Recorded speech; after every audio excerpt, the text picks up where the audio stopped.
Thank you, Alan. Good evening, everybody, and welcome to this meeting of the Joint Standards Committee.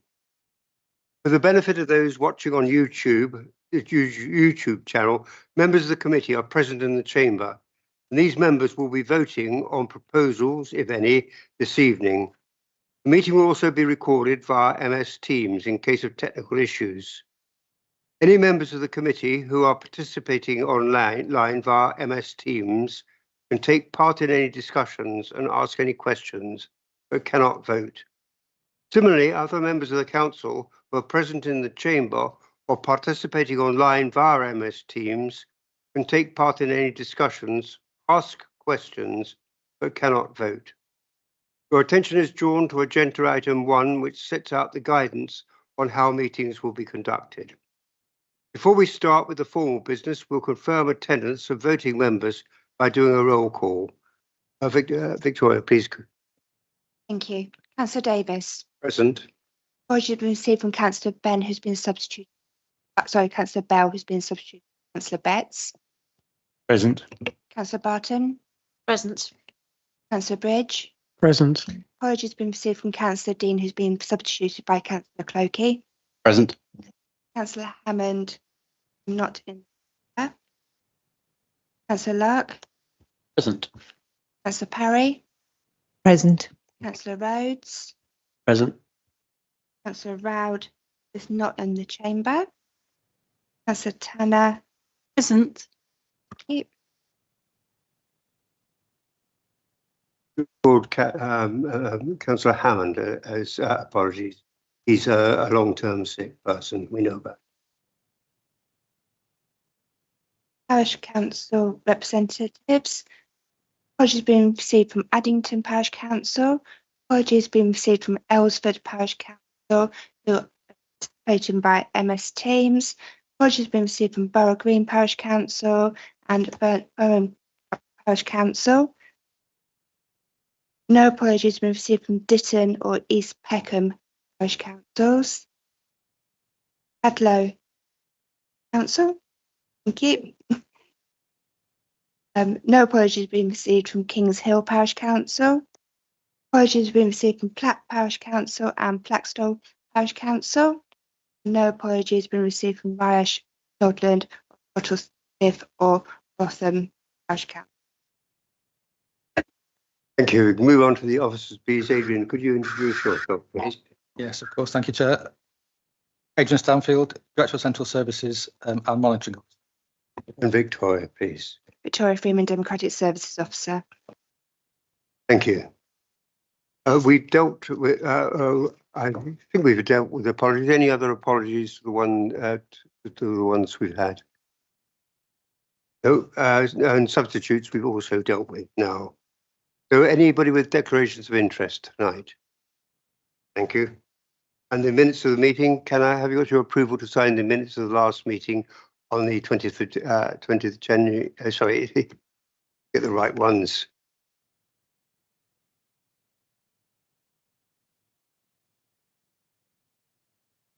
The 20th of January 25. Those are the ones I've got here.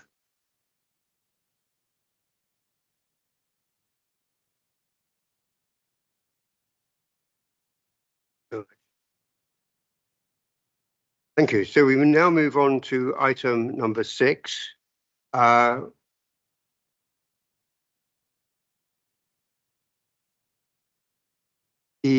debate, not hate motion.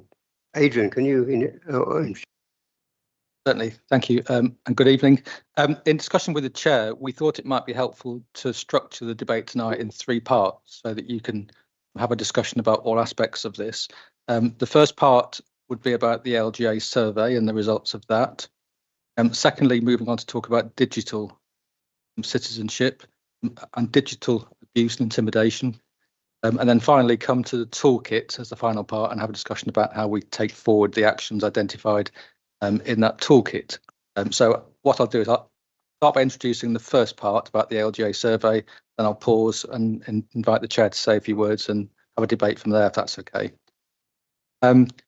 The LGA survey was undertaken last year I'm aware that they are about to, or in the course of refreshing that survey, and it may be that you've all had an email from the LGA inviting you to take part in this year's survey.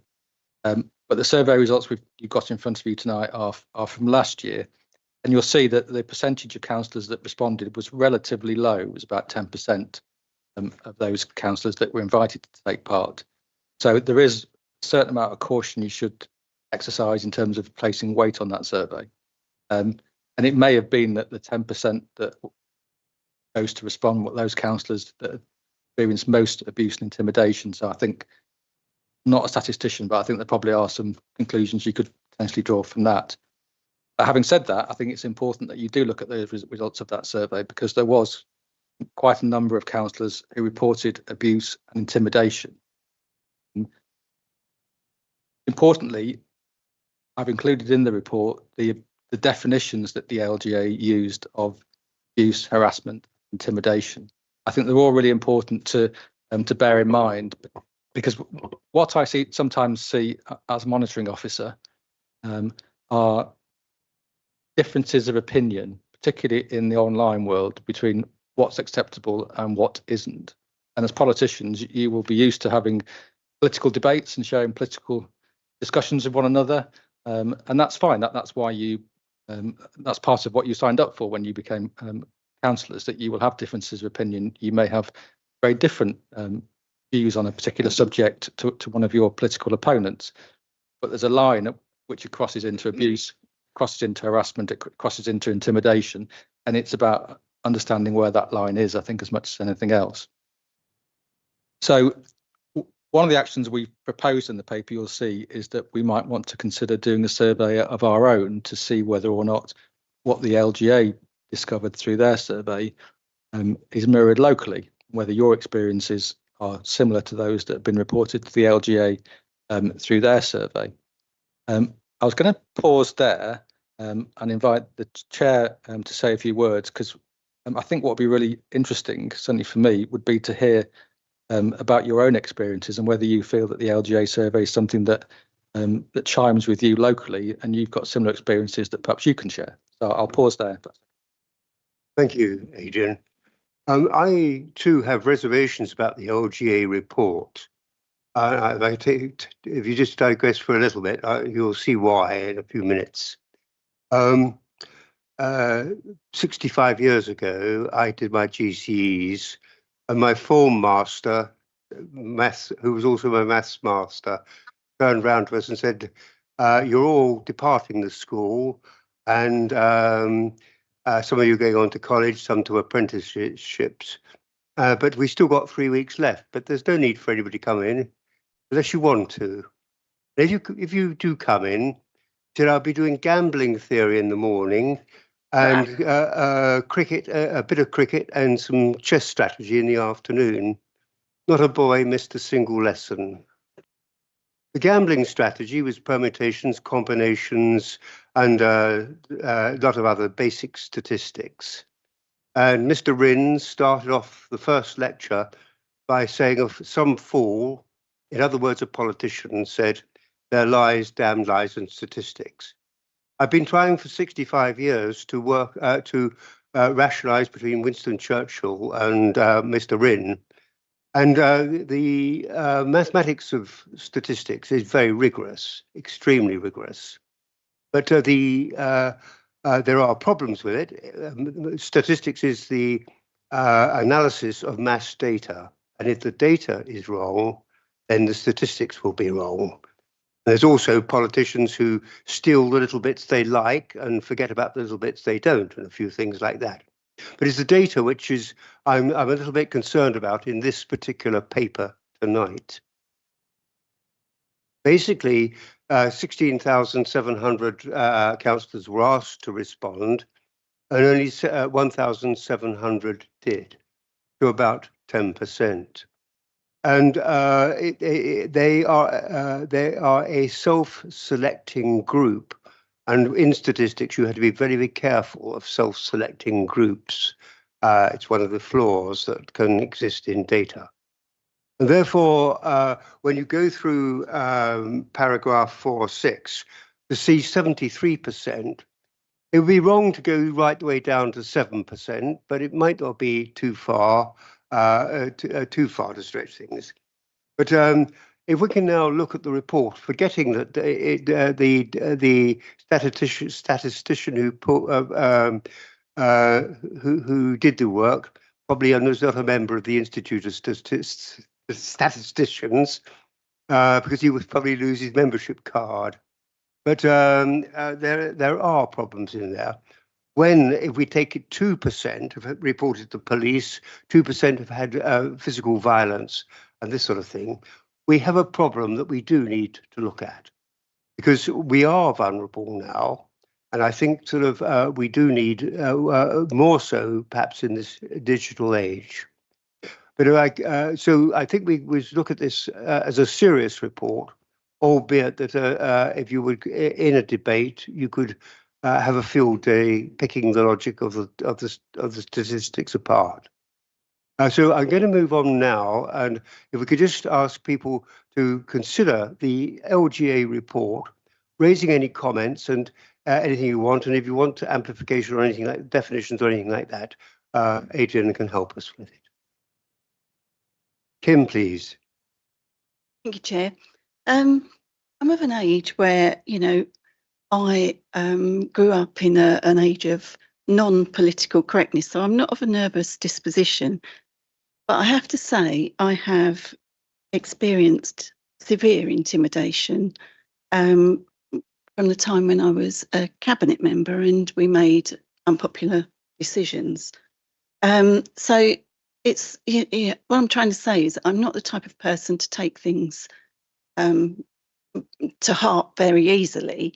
But this was excessive. It was excessive intimidation, harassment. It was appalling, actually.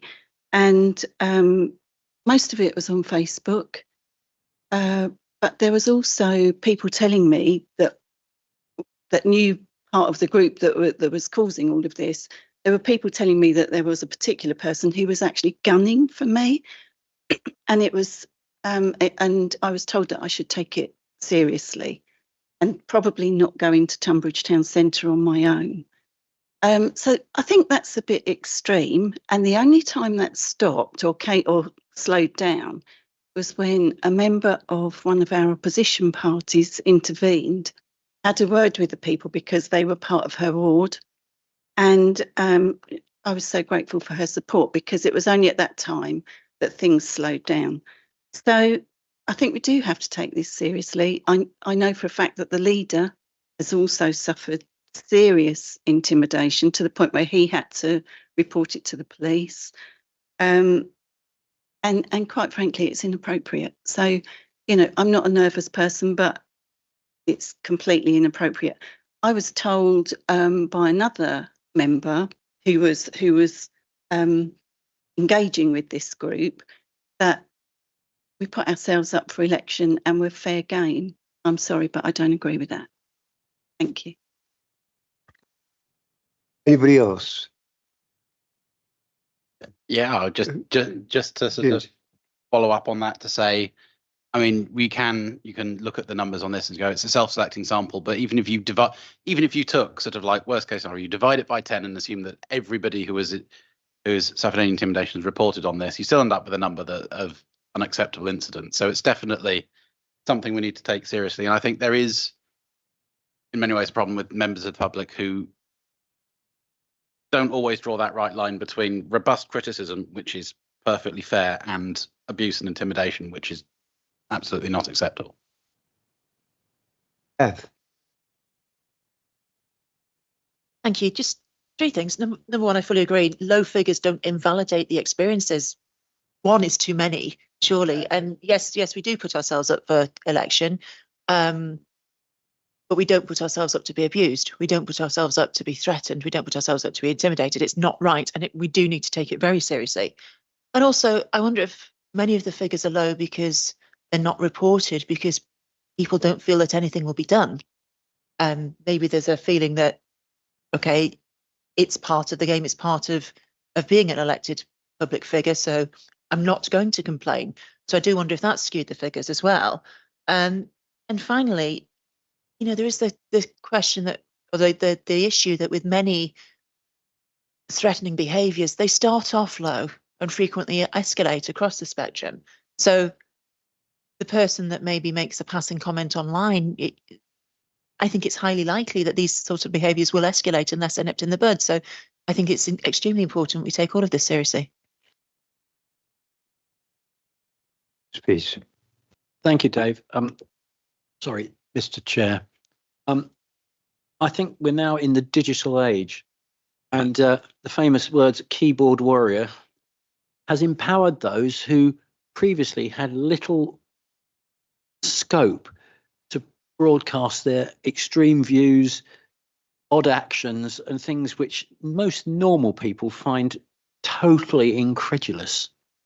But they think it is perfectly acceptable to say, I'm going to come and kill you. I think, in fact, half of them think it's funny. I'm not sure quite what has happened there. I did a radio interview, not for the council, you'll be pleased to hear, something completely different. And somebody said, what do you think of social media? And I said, one of the most dangerous things you can get and the biggest conversation killer in the world. You only have to see the way that the young, from age 2, 3 up, they've got telephones and they're banging stuff around and it's just spreading information. So as Councillor Clokey said, somebody says something and then the next thing it's gone to 100,000 people. And there's no way, because the people who actually moderate the social media seem to have no, I'm not saying they have the will, but they don't seem to have the wherewithal to actually stop it and kill it, because it's goes everywhere. So I think we're in this changing digital age. I think unless something fairly drastic, that only going to get worse. Sorry to be a dad. Please. I agree with much of what's been said, and I think the digital age has certainly accentuated the problem. I think to some extent, though, the environment changed, the whole sort of playing field changed something like 15 to 20 years ago when we had the expenses scandal in Parliament, and more recently Partygate. It's that perception that politicians are all in it for themselves. We're all the same. I've actually had somebody say that, well, you're all the same. So I think we're paying the price for the sins of our parliamentary colleagues to a large extent. And I think that we're all tarred with the same brush. And I think anything we can do to change that perception, we should be looking at. Thank you. Any more? No, I think it's a useful start, that. I must own, I think there's always been a corrupt element in I'm just looking at, just taking your point, Carrie. I think you're right. There's always been a corrupt element in all politics. Wherever there's power, power corrupts, and absolute power corrupts absolutely. And so it is endemic in the political system. But the thing is, the vast majority of British politicians are thoroughly decent people with an excellent record. And we must do our best to make sure that people don't get away with tarring us with the same brush. And I think we must make a stand. I hope tonight we can explore that in a little bit more detail a little bit further on. Certainly, with my opening remarks, it was not my intention to anyway say that 2% was a bad figure. 2% is way over the top. The percentages of MPs who've been killed, Joe Cox and David Amos. I mean, that is too many. And certainly the violence, any hint of violence, anything like that, it's got to be absolutely stamped on and go straight to the police. And we're looking now, when we get onto the toolkit in the third part, of mechanisms by ensuring that people can get the right support for that. We'll come on to that in a few minutes' time. Is there anything else to say just on the LGA report and the survey? Robin, please. Thank you, Chairman. No, it's just taking into account your lines about statistics, damn lies, etc. I was just glancing over the LGA report. I think you're quite right in terms of the responses, where they're coming from, and that can potentially skew the report slightly. So I suppose on that basis, what you probably could look at or deem from this is maybe how it's changing from year to year. Because if you're still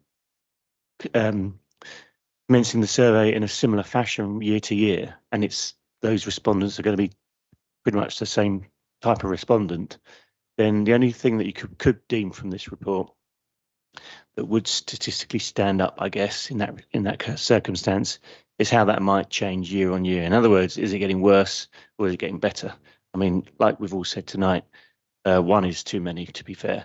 But what would be useful is from that report is taking into account the respondents, is how it's changing year on year. And I think that could probably work in this report. But I do take into account what you've said about the respondents are sort of self-selective. Thank you. Any other things? We'll move on now to the digital side of life. Thank you, Chair. I think some of what I was going to say has actually already been covered, which is what I thought might be the case, because from my position as monitoring officer, some of the complaints that I see, oddly, are from some of the people that are actually conducting some of the intimidation of councillors online, because I'm not content with sending inappropriate messages to councillors online. They then complain to me that councillors have breached the code, and it's all part of the same strategy, I think, to try and probably wear you down and get you to take a certain position, which obviously is completely unacceptable.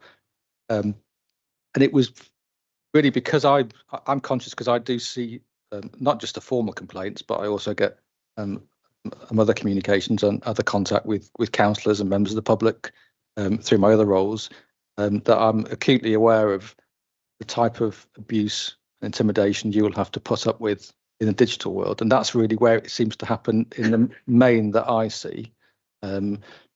But I don't know. I mean, and that's why I suggested that we might find it helpful to do a survey of our own members to actually, I don't think it will necessarily prescribe what we do, because from my perspective, we should be proactive. We should be looking to prevent the abuse rather than reacting to abuse that exists. So that was the purpose of the survey, just to get a sense of where it might be happening and how we can best support you in preventing that in the future. But it was with that in mind that I included the bit in the report about digital citizenship and the LGA's and various infographics that they provided for you to use on your social media platform. Now, I don't know if you are on social media or if it's something you want to get involved in. From my perspective, I do wonder that one of the reasons I think why people will continually push social media and say some awful things is because there aren't any sanctions. If there are meaningful sanctions, I think some people might think twice before they actually continue to abuse you online. But we're not in that place at the moment, other than I suppose you can get Facebook or other social media platforms to block people, but that's another step that you have to take to try and protect yourself. But I included this information about the LGA's infographics. And I'd really appreciate your thoughts on whether this would be something you think is useful, whether it's something we should be suggesting to all councillors at Tunbridge Moorling or wider across the parishes as well, whether it's something that would be of use as part of a package of measures we could bring in to try and address the digital world. And like I say, it's predominantly, it's Facebook where I see the complaints, to be honest. That's where it seems to happen more so than other digital platforms. Maybe previously X and Twitter, there was some of it, but a number of other platforms don't have that capacity to do it, and sometimes it's via WhatsApp as well when people are in that communication with one another. But it's whether you would find these useful. So really, I'd appreciate your thoughts on that. Yes, this is a world I'm not as familiar with as I am with other places. I'm much more familiar with pubs and these sorts of places where social intercourse used to take place. And there, in the debates, the robust debates one had in a pub, you had a lot more means of communication because you had your facial and body languages and all these sorts of things going on. And you could measure the reaction to crowds to what you were saying. I think a lot of this is missing in the digital world. I'd be very interested to see what you've got to say about it. I would say just I think where I've seen it has almost exclusively been on Facebook. I don't really see a lot of. I was going to say I haven't really seen much in the way of sort of local politics things on Twitter as was. Although I've been off it for some time, it's now an unusable hellhole, I'm afraid. The other area where things can happen, of course, is in WhatsApp groups where we wouldn't see necessarily. So there may be conversations going on about these matters in private groups, and obviously to an extent that's not a problem because we're not seeing them, etc. But if you wonder where something that's suddenly become big has come from, it may be coming from there. Please. Thank you. I think, yes, it is a digital matter, or at least it starts digitally. But with Kim's case, you know, and one of my colleagues, a digital threat can quite easily escalate into the real world and leading to worries about walking down the high street, worries about walking home alone.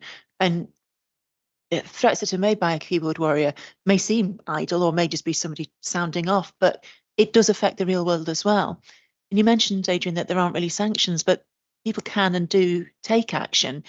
Very often people have not been subtle in disguising their workplaces. So in terms of, you know, having reported people to their employers, that there are sanctions and things that we can do. So yes, I agree, it would be useful. And I think, yes, it would be a positive step to survey the members of TNBC fully. Please. Thank you, Chair. I agree with everything that has been said so far.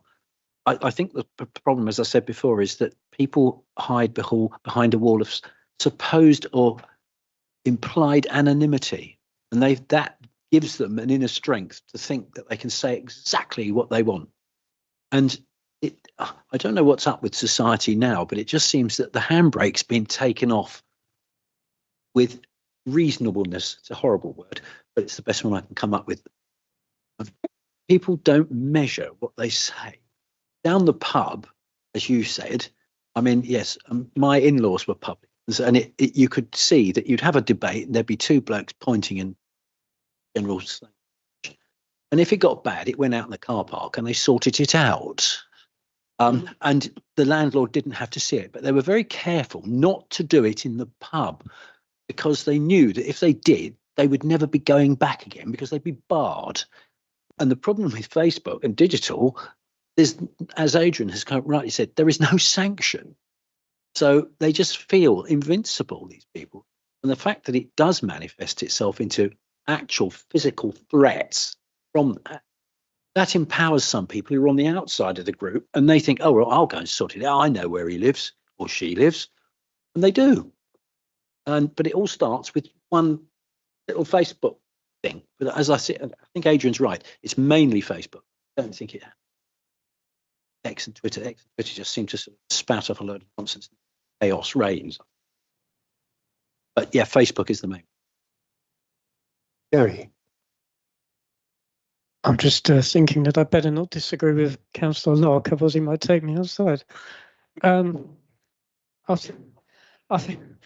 think one of the issues here we have now is that many people don't know how to disagree agreeably anymore. You know, we can have debates in this chamber and go and shake hands or go and have a drink afterwards, sort of thing. You know, we know how to disagree agreeably. But a lot of people now, if you offer a different point of view, then you're a bad person. And I don't know how we change that, but I think that's part of the problem we're facing. I think that once we're dealing with quite a big societal problem, and we're just looking at a focus when it focuses on us. And I think that's an integral part of it. And I think I think concerns me that a lot of people a lot of children are growing up without a lot of the normal means we've been used to, of the body language and the talking to people face to face and seeing what the reaction is. And it's they're missing that part of their education. I think that's the thing.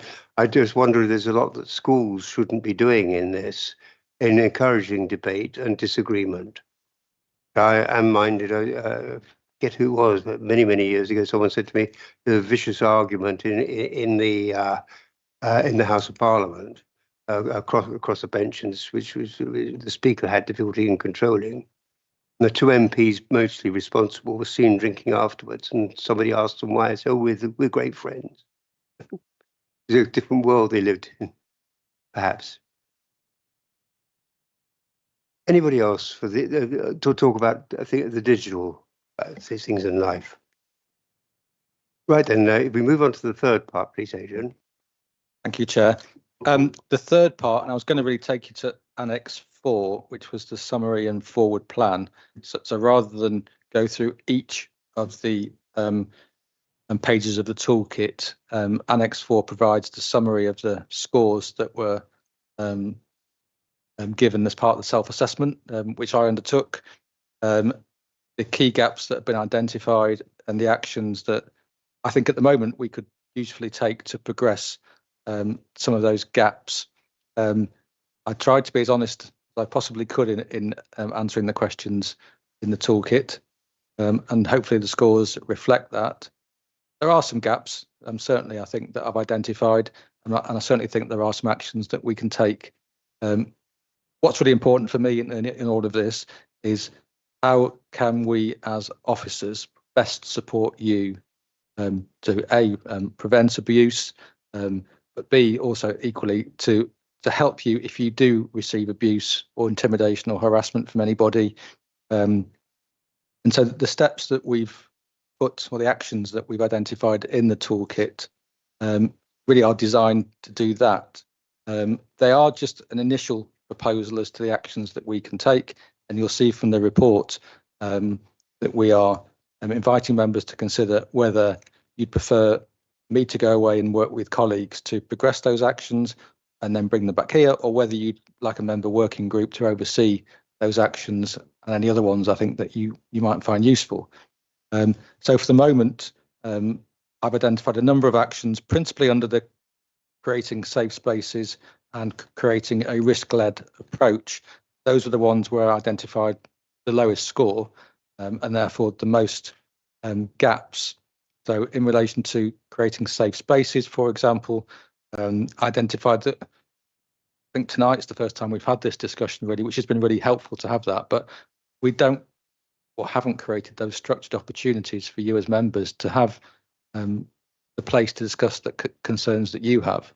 It exists informally in the sense that any member can always come and talk to myself or to our safeguarding officer or to the chief exec, but I think it might be more helpful in the future if we provided a structured approach towards that, so that you knew where you could go, and that any new members who came to join us knew immediately where they could go to discuss any concerns, and that we would promote those opportunities to do that, and that we would provide training to appropriate staff in order to support you were you to be on the receiving end of any abuse or identify signs of stress.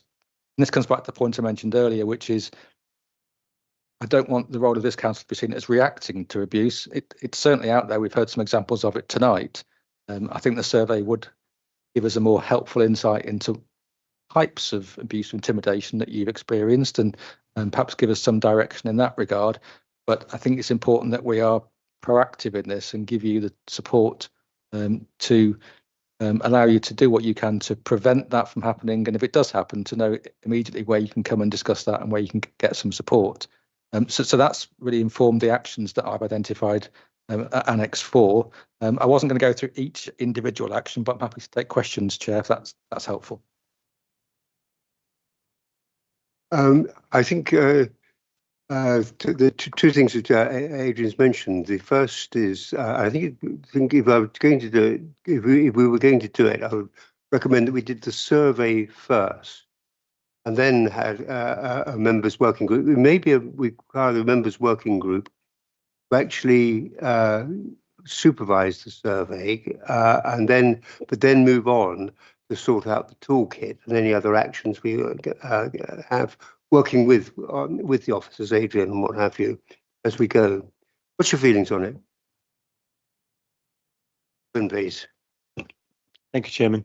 I think the survey is probably a good idea, if nothing else, to give a baseline, really, because at least we can then, once we've got that, we can then monitor whether things are getting worse or better, and that's a good indicator in itself. And also then with that baseline, you can then monitor the fact of what we're doing to alleviate these problems, whether again if that's working. So yeah, on that basis, I think a survey would be useful.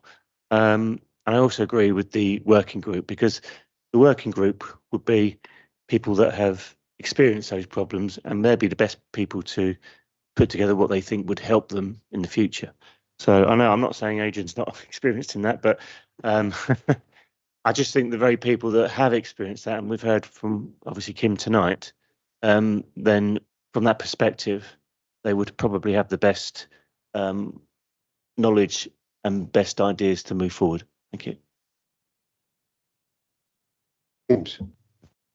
Yes, I think I agree with all of that. I think it's good to get a sort of idea of where we are on the ground. I think a working group brings value because it means that we can look at things and sort of keep track and push on progress a slightly higher tempo than, you know, standards meetings, which are obviously very not very frequent in the year. I think just looking at what's come out of the framework analysis, I think it sort of probably fits what we'd probably recognise, which is that there are a lot of resources available, but it's not necessarily always obvious to members where those resources are, where you can get help, etc.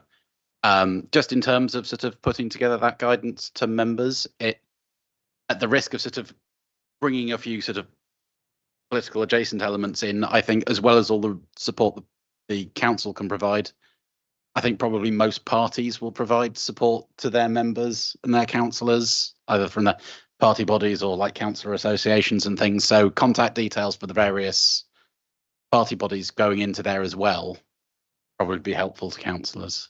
Mark, please. Chairman, thank you.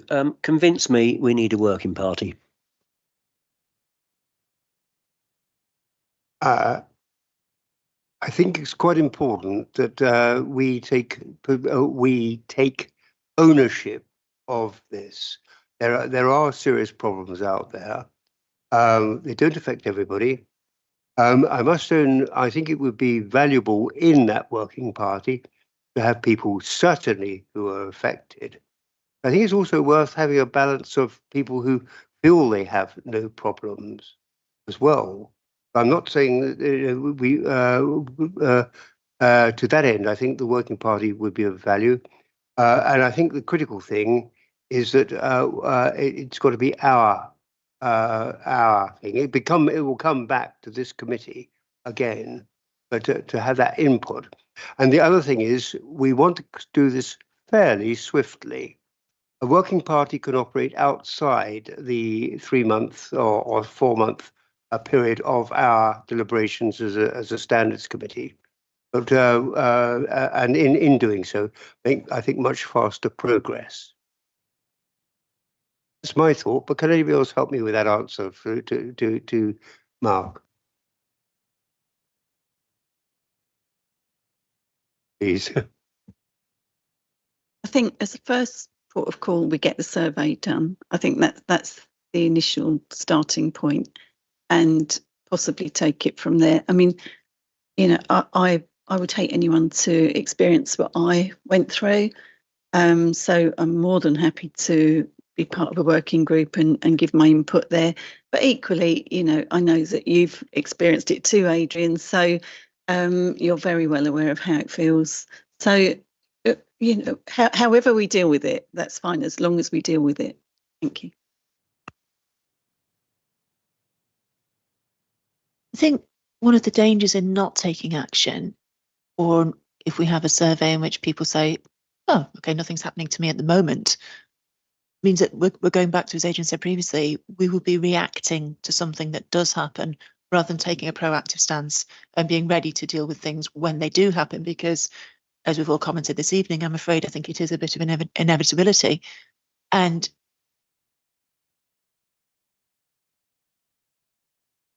it would be better to be ready and to feel that issues were being taken seriously. I think, as I mentioned earlier, I think some people may not be reporting because they feel things aren't being taken seriously, or, well, there's no point because nothing's going to be done. Whereas if the toolkit's in place, if we are taking whatever sanctions we can, then people are more likely to report, more likely to feel safe in doing so.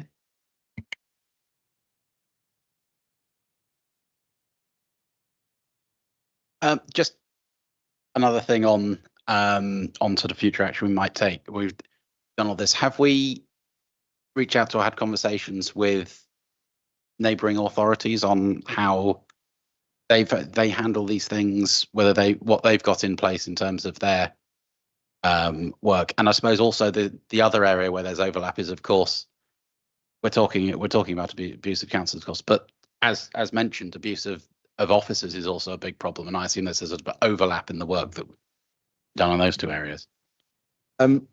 We haven't reached out to neighbouring councils directly about this. I did try and identify which councils had actually completed the toolkit, and very few actually, I think, was my certainly locally.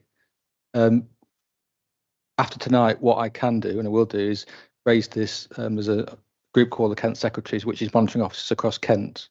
I can get something out across that and ask them directly whether or not they've got any particular processes in place, and see if we can learn from those. Absolutely, and we can feed those into whichever way forward we agree tonight.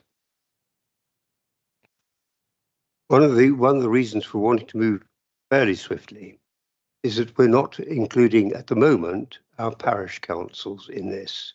We're doing this as a TMBC thing to start with, so we've got an example that we can pass down to them.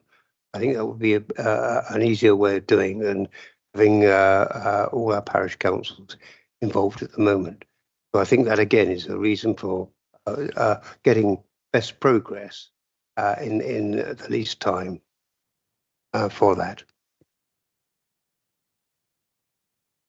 Just on the survey, has anyone got any comments on Annex 5, which are the top? That's on page 131.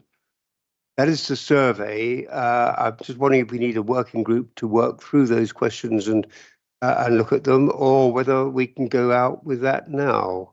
Do you see serious problems in there or not? Mark, please. Are we making this mandatory? I think there's something we need to pass back to the group leaders. My feeling is that we might need a question along the lines of, has this ever been a problem to you, and make that bit mandatory. We need guidance on that. I mean, what are the views here? Say that if it's not mandatory, then I think you're going to get exactly the same problems that I alluded to earlier on in the debate. Back. Well, we're going to make it mandatory. I wish you well at whatever the joint standards hearing, blah, blah, blah, whatever it is, because the person hasn't complied. So we'll wait and see. Can we kick out question number 3? We don't need that in there. If we're doing the members, it doesn't matter, does it? What party they're in? It's irrelevant, I think. It doesn't matter. It just doesn't matter. There was another one I wanted to have a go at, which I can't now see because I'm rushing to do it. I'll come back if I may in a minute, Chair, when I found it. Yes. Afraid I have to disagree with Councillor Rhodes. I think question 3 does matter, because I think some people get abused simply for the party they are affiliated to. I think that's certainly been the case. So I think that should be in there. If I could explain that the survey questions are those that were used by the LGA, slightly tailored to take out ones that I thought weren't relevant to Tunbridge and Morling, but everything else is as per the LGA survey. Any other thoughts on Annex 5? Please, Edgar. So I was just going to say, I actually took this year's survey this morning. It took me about 5 minutes to do. It was very straightforward, and it is pretty much, as you say, Adrian, the same questions. I didn't have a problem filling it in. It took me just a matter of minutes.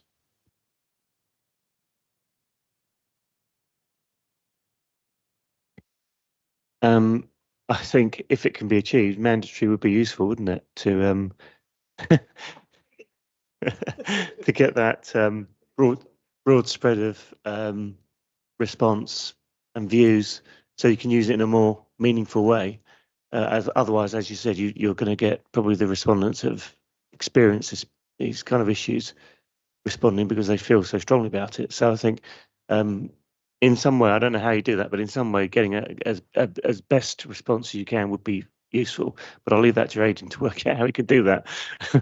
And the political thing, when I first looked at that question, I thought I thought the same actually. What on earth has it got to do with what political party you're in? And in that sense, that's how I feel. It doesn't really matter, it doesn't matter what political party you're in. None of us should be experiencing this kind of abuse in any way, shape or form, whatever party you're in. But then I thought it might be useful for a survey to see if there's any extremes in any particular political party. That would be the use of that question, just to see if there's any, I think it would be useful as a survey, but in terms of practice, it doesn't matter what party you're in because none of us should be experiencing any kind of abuse. Thank you.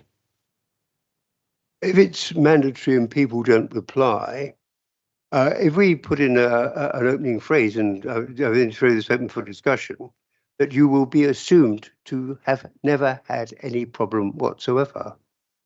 And that is what we will record in the final analysis. I don't know whether that's fair or not.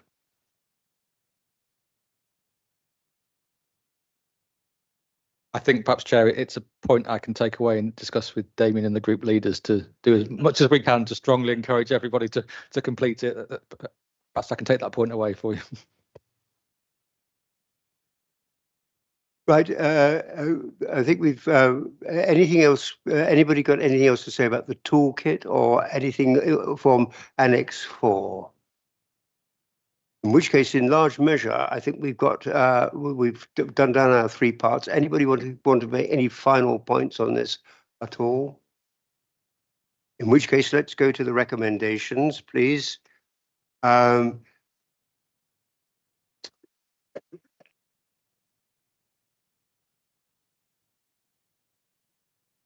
They're on page 17 and 18. We've got 6 of them.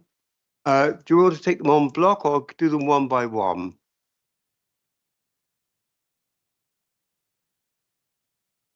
I'm happy to do it on block, but are we agreed? Agreed. Many thanks indeed. In which case, Adrian, have we got enough for you to take this to the next stage? Yeah, just to be clear, then the first thing I will do then is speak to Damien Roberts, the Chief Exec, and the group leaders about getting the survey out as soon as possible. And in the meantime, we'll discuss with them as well, setting up the working group to oversee the results of the survey, and we'll go from there. Excellent, thank you.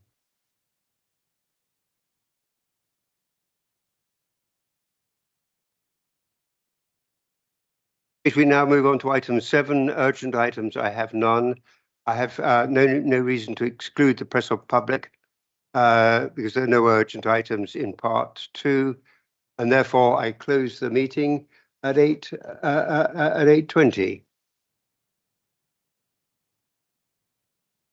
And thank you all for your input tonight. Many thanks indeed.